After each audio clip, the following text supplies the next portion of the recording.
Selamat datang dalam A Moment with God.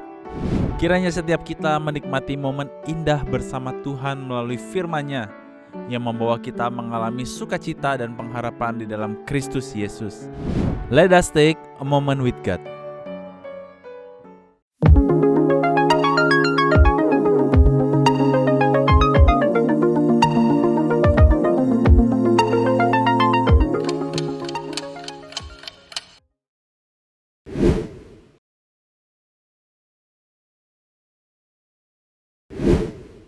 Teman-teman sekalian, di setiap penghujung tahun, setiap orang yang mengaku dirinya Kristen disadarkan oleh hentakan peristiwa, yaitu Natal. Serentak semua sudut-sudut kehidupan bergerak ke arah yang sama, yaitu meriahnya, sakralnya, indahnya, syahduhnya suasana Natal. Hebatnya, sebagai negeri yang orang Kristennya tergolong minoritas, kita masih bisa merasakan getaran sendi-sendi peristiwa itu. Orang Kristen yang timbul tenggelam dalam mengiring Tuhan, rame-rame jadi timbul semua, seolah-olah inilah waktunya menyingkirkan diri. Teman-teman sekalian, Natal itu selalu menjadi momen yang spektakuler. Perayaannya ada di mana-mana. Seremoni menjadi suatu yang sangat penting. Namun, seringkali juga makna Natal itu jadi berbeda. Hati-hati kawan dengan teman-teman kita yang sibuk melayani. Karena dalam kesibukan Natal itu, kita juga sering kehilangan makna Natal yang sesungguhnya. Kita jadi sibuk sendiri karena Natal itu memang identik dengan sibuk. Orang selalu mengatakan kepada saya, "Sibuk ya bro?" Tahu aja sih, kenapa nanya kayak begitu. Teman-teman sekalian, saya berpikir kita pasti sibuk. Karena apa? Kita mempersiapkan khotbah atau kita mempersiapkan musik dan kegiatan lainnya yang begitu banyak. Tapi di luar dari kesibukan itu, mari kita sekarang diam sejenak untuk mengerti makna Natal di luar dari segala kesibukan kita. Teman-teman sekalian, kita tahu cerita Natal seperti yang sudah kita lihat. Kita tahu tokoh-tokoh yang ada di sekitar Natal. Ada Maria, ada Yusuf, ada Gembala, ada Herodes, orang Majus, dan lain-lainnya. Kita tahu dan hafal cerita Natal versi kitab Matius dan Lukas dalam narasi yang saling melengkapi, tapi sesungguhnya sentralnya tetap sama, yaitu Kristus itu sendiri. Kitab Yohanes juga menyajikan cerita Natal dengan penyajian yang berbeda. Kalau Matius dan Lukas menceritakannya dari sudut pandang manusia, yaitu lahir dari keturunan Daud, Maria dan Yusuf dan sebagainya. Tapi kalau Yohanes menceritakan dari sudut pandang divinity, yaitu dari sudut pandang Allah itu sendiri yang datang menjadi daging dan seterusnya. Tapi yang diceritakan tetap sama.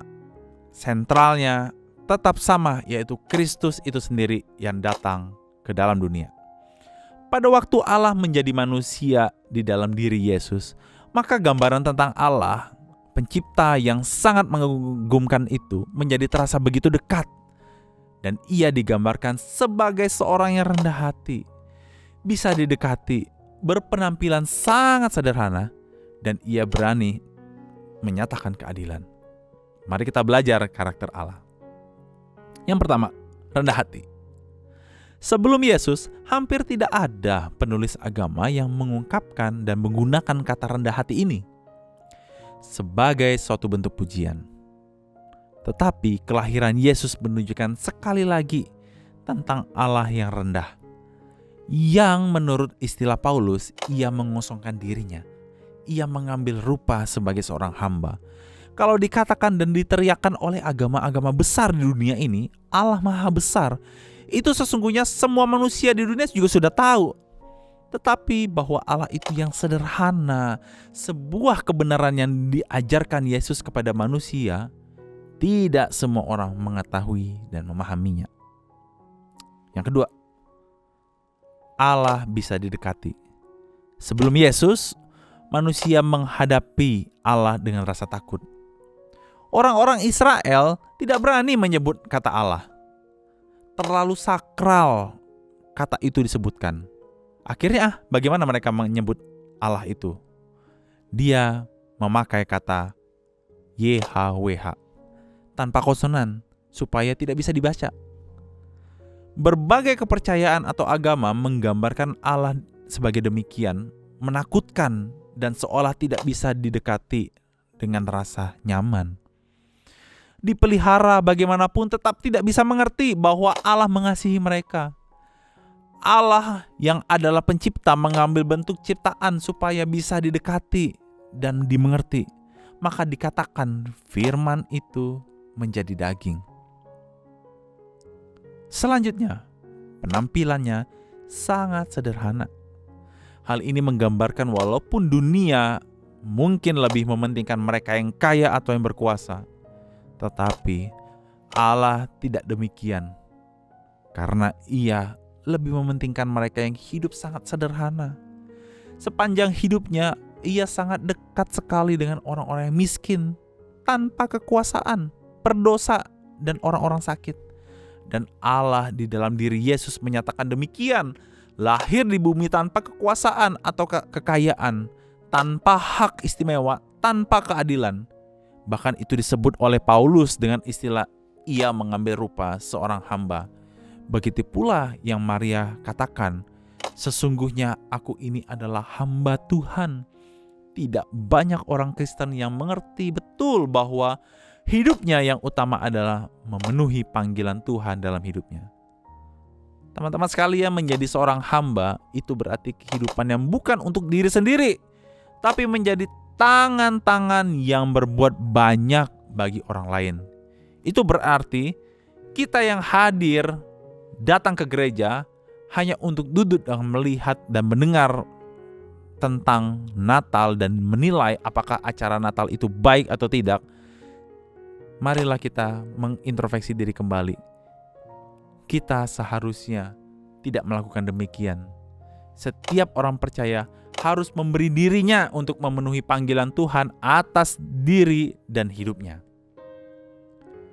Teman-teman sekalian, saya yakin tentu ini bukan hidup yang mudah untuk dijalani. Kadang kita harus mengambil resiko dan konsekuensi yang berat.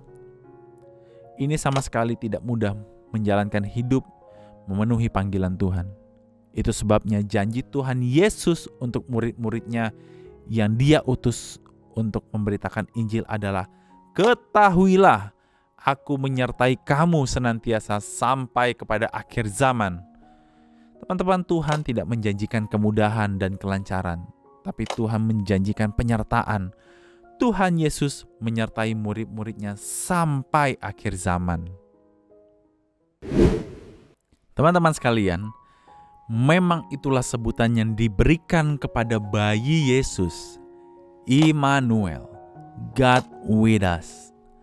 Allah menyertai kita. Ini bukan sekedar ada. Ini bukan kata yang seringkali hanya sekedar hadir dan ada, tapi tidak berbuat apa-apa dan tidak jadi apa-apa juga. Hadir di gereja tapi tidak jadi apa-apa. Menyertai itu bukan hanya sekedar ada. Sesungguhnya, menemani adalah sebuah tindakan solidaritas di mana kita bersedia memasuki rasa sakit dan gelapnya kehidupan seseorang. Lalu, kita menjadi seseorang yang membawa pengharapan baru serta menolongnya untuk menemukan kembali arah hidupnya. Teman-teman sekalian, itulah yang Yesus Kristus lakukan.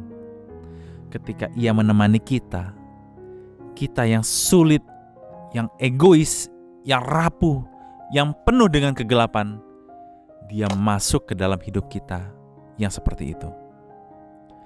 Kalau Kristus hadir di tengah hidup kita, dalam hidup kita, dalam sosok yang nyata, menemani kita, masuk dalam hidup kita yang rapuh, tidakkah kita ingin belajar bagaimana memiliki hidup yang penuh dengan solidaritas seperti Kristus?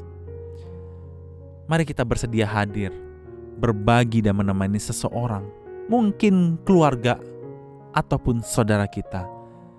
Walaupun itu sulit, tapi lakukanlah bagi kemuliaan Tuhan. Tuhan berkati kita sekalian.